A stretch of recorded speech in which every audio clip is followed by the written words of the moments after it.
Ben Sulayem is facing significant criticism from drivers Hamilton and Russell over proposed changes to Appendix B, which the FIA President has suggested. The drivers seem doubtful that these changes will ever take effect, accusing him of making empty promises. This distrust puts pressure on Ben Sulayem to secure his position within the FIA hierarchy. Hamilton and Russell's outspoken discontent raises questions about the driver's influence over Ben Sulayem's future and his role in the larger framework of the governing body. It is clear that the drivers are openly critical of Ben Sulayem, a sentiment they conveyed in a recent press conference discussing the possible adjustments to Appendix B. Ben Sulayem has faced criticism for his attempt to revise the swearing rules, which F1 drivers argue is inappropriate for an FIA president's conduct. This criticism comes at a challenging time for Ben Sulayem, who must defend his presidency before the board later this year. Addressing the potential changes to Appendix B, Ben Sulayem responded, "Based on valuable input from drivers in our 7 FIA World Championships, I am considering enhancing Appendix B. As a former rally driver, I grasp the challenges they encounter better than most. Appendix B is vital within the International Sporting Code, essential for maintaining inclusivity within our sporting community. People create rules, and they can also refine them. This belief in constant improvement drives all our efforts at the FIA. However, not everyone agrees with Ben Sulayem's stance. Former FIA members, including ex-Vice President Robert Reid and Motorsport UK Chairman David Richards, have expressed their dissatisfaction. They resigned after being excluded from a meeting for refusing to sign a non-disclosure agreement related to the mandatory two-stop rule vote for Monaco, casting doubt on the FIA's transparency.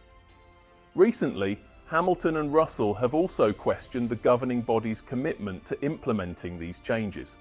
Lewis Hamilton, a well-known critic of Ben Sulayem, said, "We lack real decision-making power, and that must change. It's important to consider the driver's insights, and that's all we aim to contribute." This follows Hamilton's previous clash with Ben Sulayem over a proposed jewellery ban, which Hamilton ridiculed by wearing excessive jewellery to the 2022 Miami GP.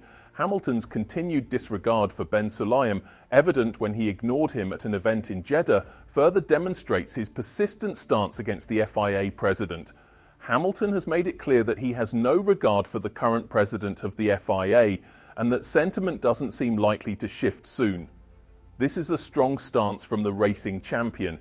We are navigating through challenging times where drivers find themselves voiceless in the sport they excel in. The drivers do have their own association, the GPDA, currently led by ex-racer Alex Wurz and active driver George Russell. However, their influence is limited to public recommendations when it comes to major rulings by the FIA. Russell has been vocal about this, arguing that the GPDA should have a more significant role in the FIA's decision-making process. Recently, with proposed changes to Appendix B, Russell's scepticism is evident. He's heard promises of reform for ages without seeing tangible results. Russell emphasises the need for action over empty words. The desire for reform is clear, but talk must translate into real change. The crux of the issue for F1 drivers within the FIA is the lack of cohesion and mutual understanding. Drivers, more than anyone, grasp the difficulty of adhering to existing rules. They can't openly display frustration or criticise stewards' decisions without risking penalties.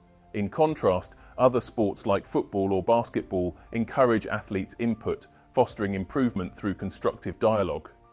This lack of input within Formula One has been a recurring grievance for Russell. He insists on the necessity of having drivers' voices heard in FIA's decisions. Sadly, updates from the FIA rarely surprise anymore. It's disheartening to see such a respected figure in the sport sidelined as change remains elusive. The pressing question remains, what next? It's disappointing to witness the current state of affairs, and everyone hopes for stability to be restored soon. All drivers completely trust Stefano Domenicali and Formula One, confident that they're aligned with the teams for the greater good. Our main goal is clear: collaboration. Arguing over these matters is pointless. Among the critics is former race director Tim Mayer, who departed due to concerns similar to those voiced by Reid and Richards. Mayer criticised the direction of the FIA, particularly under Ben Sulayem's leadership, suggesting he's managing it with a strict political mindset. Those who oppose him often face direct or indirect pressure as a result. Mayer pointed out an example of Ben Sulayem's influence, noting his stance on penalising drivers for swearing. It's well within his right, since bad language is technically against the regulations, but whether it's worth pursuing such minor issues is another question entirely. This has sent an important signal. Not everyone within the FIA agreed with the penalties Ben Sulayem imposed. By trying to shield stewards and staff, he inadvertently made them unpopular with the drivers for reasons beyond their control. This calls for necessary changes which are reportedly on the horizon. Susie Wolff has emerged as a strong candidate to potentially succeed Ben Sulayem, thanks to her extensive experience and commitment to supporting minorities and women in a male-dominated sport. Her candidacy is further fueled by a questionable investigation launched against her and Toto Wolff by Ben Sulayem, which was quickly dropped, highlighting some concerning incompetencies within the FIA.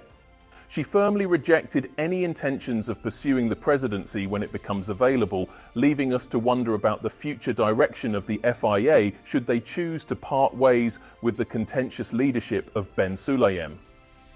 Considering all these dynamics, what's your take on the recent revelations by Russell and Hamilton about Ben Sulayem? And more importantly, do you believe this mounting pressure from these notable F1 personalities could lead to his replacement? Thank you for watching. If you liked the video, subscribe to the channel and leave a comment below. See you in the next video.